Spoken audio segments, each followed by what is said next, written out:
ကိုပိုင်လုပ်ငန်းလုပ်ချင်တယ်ဒါပေမဲ့ဘာလုပ်ရမှမသိဘူးဘယ်လိုလုပ်ရင်ကောင်းမွန်တဲ့ business idea တစ်ခုကိုရနိုင်မလဲဆိုပြီး message box ကနေလာမေးတဲ့ပရိသတ်အများကြီးရှိတာကြောင့်ဒီဗီဒီယိုမှာအောင်မြင်ဖို့အလားအလာများတဲ့ business idea တွေကိုရနိုင်ဖို့ရန်အတွက်သုံးသင့်တဲ့နည်းလမ်းတွေကိုပြောပြသွားမှာဖြစ်ပါတယ်အရင်ဆုံးကျွန်တော်ရဲ့ channel ကို subscribe နဲ့အားပေးပါအောင်နော်စီးပွားရေးလုပ်ငန်းတစ်ခုလုပ်တော့မယ်ဆိုရင်ဖြစ်ချင်တဲ့စံတာပြီးရင် business idea ရှာဖွေခြင်းကပထမအဆင့်ဖြစ်ပါတယ်လုပ်ငန်းတစ်ခုအောင်မြင်ဖို့ business idea ကောင်းမွန်ခြင်းကလည်းတကယ်ကိုအရေးပါတဲ့အခြေခံအုတ်မြစ်တစ်ခုဖြစ်ပါတယ် Facebook တို့ Amazon တို့အောင်မြင်ကြတာသူတို့ရဲ့ business idea အရန်ကောင်းတဲ့အတွက်ဆိုရင်လည်းမမားနိုင်ပါဘူးသူတို့တွေလိုကဘာကျော်အောင်မြင်ဖို့တော့ခဏထားလိုက်ပါအောင်ပြည်တွင်းဈေးကွက်ဒါမှမဟုတ်တင်းရမြို့မှာအောင်မြင်တဲ့စီးပွားတစ်ခုကိုထောင်နိုင်ဖို့ရန်အတွက် business idea ကိုဘယ်လိုရနိုင်မလဲဆိုတာကိုကြည့်လိုက်ရအောင်နံပါတ်1တင်ပတ်ဝန်းကျင်မှာရှိတဲ့ပြဿနာတွေကိုဖြေရှင်းပေးပါလက်ရှိအောင်မြင်နေတဲ့လုပ်ငန်းတွေအားလုံးကိုကြည့်လိုက်ပါ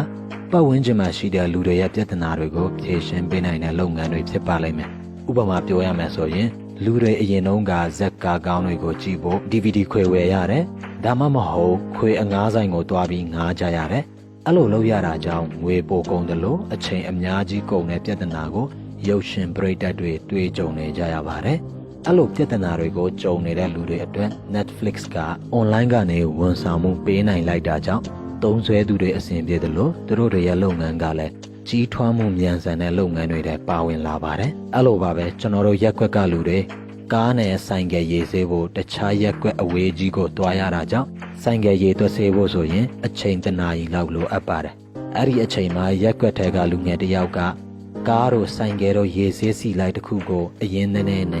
စတင်ခဲ့ပြီးတော့မှရက်ကွက်ထဲကလူတွေအဝေးကြီးတွားရတဲ့ပြဿနာကိုဖြေရှင်းပေးလိုက်တာကြောင့်လူတွေလည်းအဆင်ပြေသွားတယ်လို့သူရဲ့လုပ်ငန်းကလည်းအောင်မြင်ပြီးအခုချိန်မှာကြီးထွားနေပါပြီဒီတော့ business idea ကောင်းတစ်ခုရခြင်းရင်တင်ပတ်ဝန်းကျင်မှာရှိတဲ့လူတွေဘာပြဿနာတွေတွေ့ကြုံနေကြရလဲသူတို့ကြုံနေရတဲ့ပြဿနာကိုဘယ်ပုံဘယ်နည်းနဲ့သင်ကဖြေရှင်းပေးနိုင်မလဲတင်ဖြေရှင်းပေးတဲ့ပြဿနာတွေများလာလေတင်ရဲ့လုပ်ငန်းကအောင်မြင်နိုင်ခြင်းများလာလေဖြစ်ပါလိမ့်မယ်နံပါတ်1အောင်မြင်နေတဲ့လုပ်ငန်းတွေကိုကူးချပါ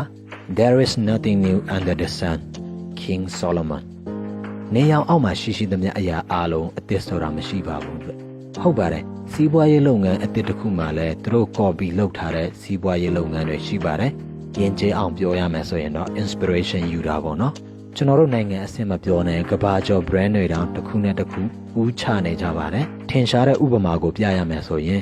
Apple ကိုကူးချထားတဲ့ Xiaomi company ပါဒါပေမဲ့ Apple က Xiaomi ကိုတရားစွဲဆိုလားဆိုရင်မစွဲသေးပါဘူးဘာဖြစ်လို့လဲဆိုတော့သူတို့တွေကကူးချဖို့တေးသေးချာချာပြင်ဆင်ပြီးမှလုပ်တဲ့အတွက်ကြောင့်ဖြစ်ပါတယ်မိတ်ဆွေအနေနဲ့အောင်မြင်တဲ့လုပ်ငန်းတစ်ခုကိုကူးချမယ်ဆိုရင်ပိုပြီးအောင်မြင်နိုင်ခြင်းများပါလိမ့်မယ်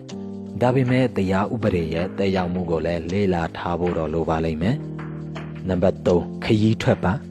ဒါကနံပါတ်2နဲ့လည်းဆက်ဆက်နေပါတယ်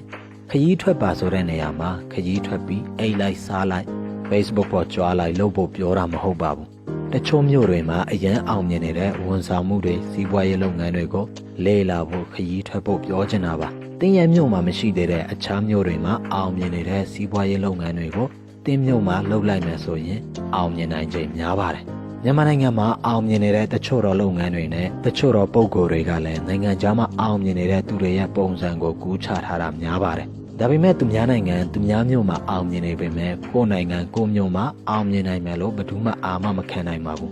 ဒါပေမဲ့အချိန်သင့်အခါသင့်မှန်ကန်တဲ့စီးချက်နဲ့ဈေးကွက်ထဲကိုဝင်နိုင်မယ်ဆိုရင်တော့အောင်မြင်နိုင်ခြင်းများပါတယ်အဲ့ဒီအကြောင်းအကျယ်တဝင်းပြောပြထားတဲ့ဗီဒီယိုကို description မှာကြည့်နိုင်ပါတယ်နံပါတ်4လက်ရှိဈေးကွက်ရဲ့ဟာကွက်ကိုမြင်နိုင်အောင်ရှာပါလက်ရှိအောင်မြင်နေတဲ့လုပ်ငန်းတွေမှာလည်းဟာကွက်မရှိတာမဟုတ်ပါဘူးနောက်ပြီးတော့လူဆန်တဲ့အတော်မတက်နိုင်ဆိုတဲ့စကားလည်းရှိပြန်ပါတယ်အိမ်ဘေးနားကဆန်ရောင်းဝယ်ရေးကဆန်အရေးအသွေးလည်းကောင်းတယ်ရောင်းအားလည်းကောင်းနေတယ်ဒါပေမဲ့နောက်တစ်ဆိုင်ပေါ်လာပြီးတော့မှအရင်ဆိုင်ကမပေးတဲ့အိမ်အရောက်ဝန်ဆောင်မှုကိုပေးလိုက်တဲ့အချိန်မှာနောက်မှပေါ်လာတဲ့ဆိုင်ကပို့ပြီးရောင်းရပါတယ်ဘာဖြစ်လို့လဲဆိုတော့အဲ့ဒီဆိုင်ကအရင်ဆိုင်နဲ့စားသုံးသူတွေကြားမှာရှိနေတဲ့ဟာကွက်ကိုဖြည့်ဆည်းပေးနိုင်ခဲ့တဲ့အတွက်ကြောင့်ဖြစ်ပါတယ်။တင့်အနေနဲ့ဈေးကွက်ထဲကိုနောက်မှလည်းဝင်လာတယ်ပြီးတော့ဟာကွက်ကိုလည်းမဖြည့်ဆည်းပေးနိုင်မဲနဲ့အရင်ရှင်းနေပြီးသားလုပ်ငန်းတွေအတိုင်းပဲလုပ်တယ်ဆိုရင်တော့တင်းရဲ့စားသုံးသူအများစုက တင်းရဲ့ဝန်ဆောင်မှုအသစ်ကိုကြိုက်လို့တင်းကိုအားပေးတဲ့သူတွေမဟုတ်ဘဲနဲ့တင်းကိုအားနာလို့အားပေးတဲ့အမျိုးတွေပဲဖြစ်ပါလိမ့်မယ်နံပါတ်5အဆက်အသွယ်တစ်တွေရှာပါ Your network is your net worth ဖော်ရကဲတင်းရဲ့အဆက်အသွယ်တွေကတင်းရဲ့ကြွယ်ဝချမ်းသာမှုပါမိတ်ဆွေအနေနဲ့အခွင့်အလမ်းတစ်တွေ business idea အသစ်တွေရကြတယ်ဆိုရင်တော့မိတ်ဆွေအသစ်ဖွဲ့ဖို့လိုပါလိမ့်မယ်လူတစ်ယောက်မှာသူ့ရဲ့ကျင်လည်ရာနယ်ပယ်နဲ့သက်ဆိုင်တဲ့ဗဟုသုတတွေရှိပါတယ်သူတို့တွေကသူတို့ရဲ့နယ်ပယ်မှာဘယ်လိုအခွင့်အလမ်းတွေရှိတယ်ဘယ်လိုအလားအလာရှိတဲ့လုပ်ငန်းတွေကတိုးတက်နေတယ်ဆိုတာကိုသိပါတယ်ပြီးတော့သင်မှာအချိန်အကန့်အသတ်အရင်အမြင့်အကန့်အသတ်ရှိတဲ့အတွက်ကြောင့်မို့လို့သူတို့နဲ့ရင်းနှီးကျွမ်းဝင်ခြင်းအပြင်သင်ရဲ့အကန့်အသတ်တွေကိုပိုပြီးကျော်လွှားနိုင်ပါလိမ့်မယ်ဒါကြောင့်မို့လို့ business idea အသစ်တွေရခြင်းနဲ့ဆိုရင်မိတ်ဆွေအသစ်ဖွဲ့ဖို့လိုပါလိမ့်မယ်Okay ဒီဗီဒီယိုကိုအကျဉ်းချုပ်ပြီးပြောရမယ်ဆိုရင်တော့အောင်မြင်တဲ့လုပ်ငန်းတစ်ခုကိုပိုင်ဆိုင်နိုင်ဖို့လိုအပ်တဲ့ business idea ကိုရနိုင်ဖို့တစ်ပတ်ဝန်းကျင်ရဲ့ပြဿနာတွေကိုဖြေရှင်းပေးနိုင်အောင်ကြိုးစားပါနဲ့အောင်မြင်နေတဲ့လုပ်ငန်းတွေကိုကူးချပါသုံးအခွင့်အလမ်းတွေကိုမြင်နိုင်အောင်ခရီးထွက်ပါလေးလက်ရှိဈေးကွက်ရဲ့ဟာကွက်ကိုရှာပါငါမိတ်ဆွေအသစ်ဖွဲ့ပါဒီဗီဒီယိုမှာတန်ဖိုးရှိတဲ့အရာတစ်ခုခုကိုတွေ့ခဲ့ရဆိုရင်တငယ်ချင်းတွေကို share ပေးဖို့မေတ္တာရက်ခံချင်ပါတယ်ပြီးတော့ကျွန်တော်ရဲ့ channel ကိုလည်း subscribe လုပ်ထားဖို့မမေ့ပါနဲ့နော်မိတ်ဆွေများအားလုံးပျော်ရွှင်တရားတဲ့နေ့လေးပိုင်ဆိုင်နိုင်ကြပါစေ